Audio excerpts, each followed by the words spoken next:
I'm going to demonstrate how to draw a table in perspective using 1-point perspective and put it in our room. So I'm going to start with a very thin horizontal rectangle.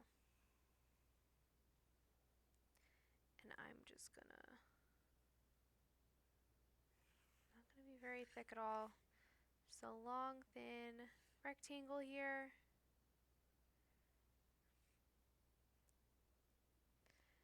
And like we practiced in our earlier lessons, we are going to take back the corners of this shape to create our table. Remember, those are guidelines, so you don't need to press down very hard for now because some of them are going to be erased. So I've got my original thin rectangle and I brought the corners back, and now I'm going to complete my tabletop. I'm going to decide where to end it. I think I'm going to have it be to about there. And that is my tabletop. So I'm going to start by erasing some of the guidelines to help me see my tabletop clearly.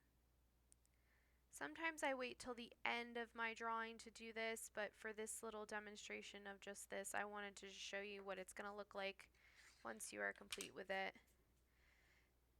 And once you've got that all erased, you can kind of go back and clear up those edges. And I need to put some table legs on this table. I'm not doing anything fancy here, pretty straightforward. You can definitely dress this up however you'd like.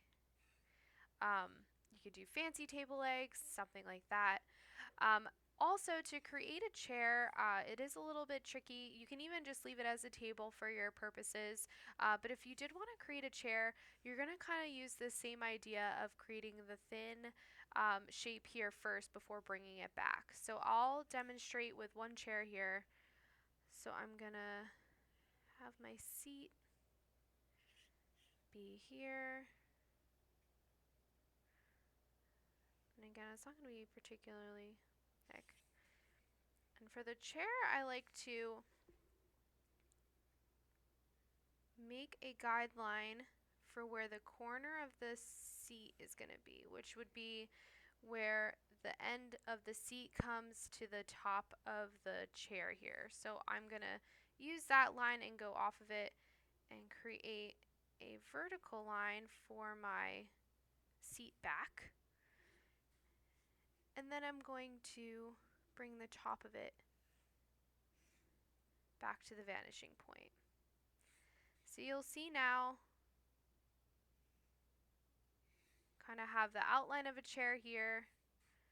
Put a little chair leg here. I have a very modern table going on. Can't really see this other one, but I'll just draw it here. So there's my chair, and then I get to decide how long it is. You can make this a bench even if you wanted to, and kind of end it over here. For demonstration purposes, I'm going to make it just a normal seat. So I'm going to make a line right about there, and then I'm going to make a line up the seat back. And it's not the coziest looking chair, but it is in perspective. So I'm going to erase that guideline. And you can use those same guidelines to create a couple more chairs. But I just want you to see what it looks like with that erased. So there is my chair. Again, not the fanciest looking chair. You can definitely jazz it up, but there it is in perspective.